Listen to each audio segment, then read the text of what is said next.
niños, en el día de hoy quiero hablarles acerca de la neurociencia, una disciplina científica, y también acerca de cómo podemos aplicarla en la educación en nuestra labor docente. Bueno, el documento que voy a tomar como referencia es un documento del Instituto Superior de Estudios Psicológicos de España, el cual funciona desde 1984. Ok, la neurociencia, como les dije anteriormente, es una disciplina científica que abarca o engloba diversas áreas del conocimiento. ¿Qué hacen los neurocientíficos? Bueno, los neurocientíficos investigan los diferentes aspectos que conforman el sistema nervioso, como lo son su estructura, sus funciones, las patologías y las bases moleculares. Asimismo, en esta disciplina se analizan las interacciones existentes entre las diferentes dimensiones del cerebro humano, ya que todas ellas sirven para conocer los fundamentos biológicos de la conducta. Bueno, la neurociencia aplicada a la educación o neurociencia educativa es denominada también como neuroeducación. Pero, ¿qué aporta la neurociencia a la educación? ¿Cierto? Creo que es la pregunta que todos están haciendo ahora. Bien, la neurociencia educativa puede ayudar a los docentes a entender cómo aprenden sus alumnos y alumnas, así como esas relaciones que existen entre sus emociones y sus pensamientos, para poder así ejecutar la enseñanza de una forma eficaz. ¿Qué otra cosa aporta la neuroeducación? Bueno, aporta conocimientos acerca de las bases neurales del aprendizaje, de la memoria, de las emociones, como lo decía anteriormente, y de muchas otras funciones cerebrales que día a día son estimuladas y fortalecidas en el aula. Bueno, según diversos autores, la investigación de la neurociencia debe servir para ayudar a diseñar mejores métodos de enseñanza. Un autor del documento sostiene: debemos conseguir que el aprendizaje sea más útil, más creativo, más ameno, y cada vez tenemos más información sobre cómo hacerlo. Y creo que sí, la verdad es que sí. Bueno, los hallazgos de la neurociencia deberían tenerse más en cuenta en la práctica docente. Es así como también lo indica un artículo elaborado por la Asociación Educativa para el Desarrollo Humano. En este documento se dan como unas pautas o unos postulados a tener en cuenta. Bien, ¿cuáles son estos? Principalmente que el cerebro tiene una capacidad de adaptación durante toda nuestra vida, que se conoce como plasticidad cerebral.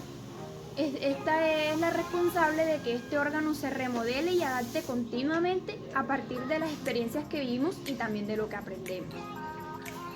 Otro aspecto que se menciona también es que aprendemos más y mejor en interacción y cooperación social, porque el cerebro, como bien sabemos, está diseñado para convivir y vivir en sociedad.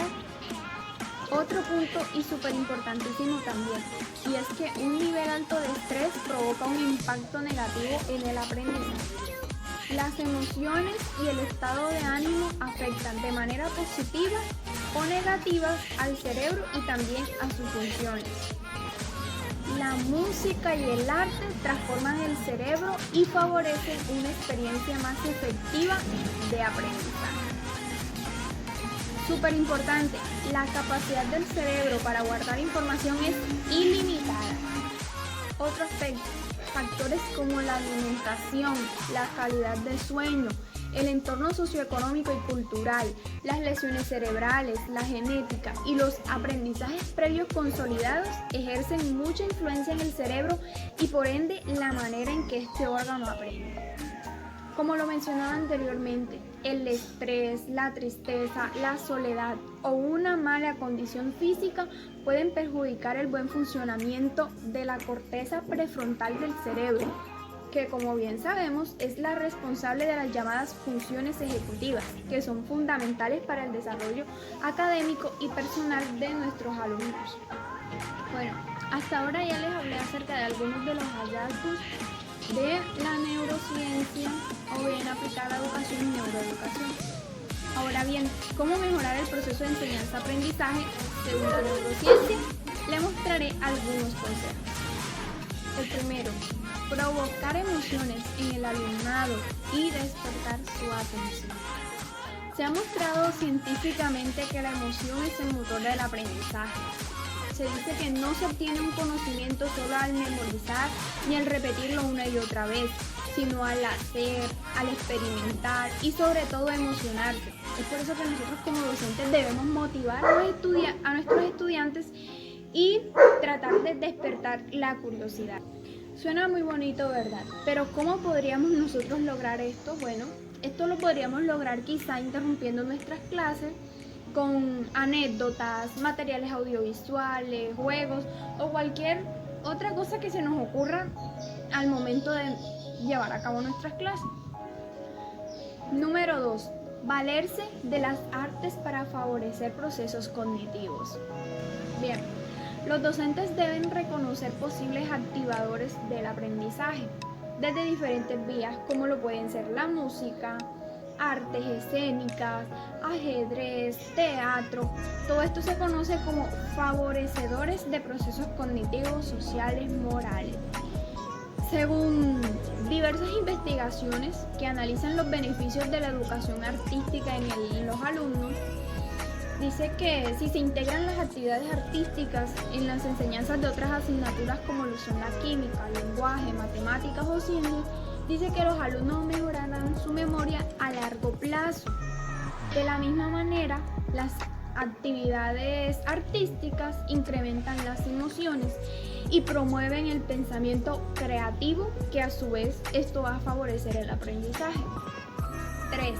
Convertir el aula en una pequeña comunidad de aprendizaje. Bueno, el cerebro sabemos que es un órgano social que aprende de otros y con otros. Por esto es que es importante que nosotros impulsemos el trabajo cooperativo en clase. Para lograrlo, podemos cambiar la disposición del aula tradicional a una que propicie la cooperación entre iguales, como sería formar grupos dentro del aula, sí, o subgrupos de trabajo. 4. Llevar a cabo experiencias multisensoriales y en contacto con la naturaleza. Bien, emplear diferentes recursos en las clases para presentar la información de forma atractiva y también interactiva puede favorecer el aprendizaje. Las metodologías educativas que permiten que el alumno perciba el mundo a través de todos sus sentidos y ayudan a que el aprendizaje sea mucho más significativo.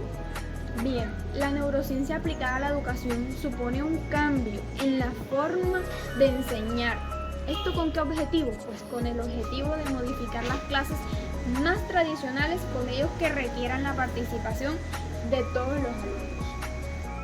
Además de esto, el cerebro ha evolucionado en contacto directo con la naturaleza y los elementos naturales, por lo que su uso en los entornos de aprendizaje resulta muy beneficioso. 5. Propiciar que los estudiantes utilicen el movimiento para aprender. Bien, más juego y más movimiento mejoran el aprendizaje. Esto de acuerdo con un autor del artículo, es un famoso neurobiólogo italiano. Él señala, dice que el cerebro que actúa es un cerebro que comprende. Por lo tanto, hay que integrar el componente lúdico en el aprendizaje, desarrollando actividades que permitan al alumno moverse mientras aprende. Bueno, como hemos visto, en ese orden de ideas, entonces diversos investigadores y docentes consideran casi que imprescindible que el profesorado tenga en cuenta los hallazgos de la neurociencia para mejorar su función, y también creen que el presente y el futuro de la educación está basado en esta disciplina. De hecho, según el estudio Empleo en Educación, 10 profesores con futuro, elaborado por la Universidad Internacional de La Rioja, una de las profesiones docentes con más futuro es la de especialista en neuroeducación. ¿Y tú, futuro docente, qué piensas sobre la neurociencia y su aplicación en la educación? Cuéntame lo que piensas y si estás de acuerdo con tener en cuenta sus hallazgos para mejorar los métodos educativos existentes.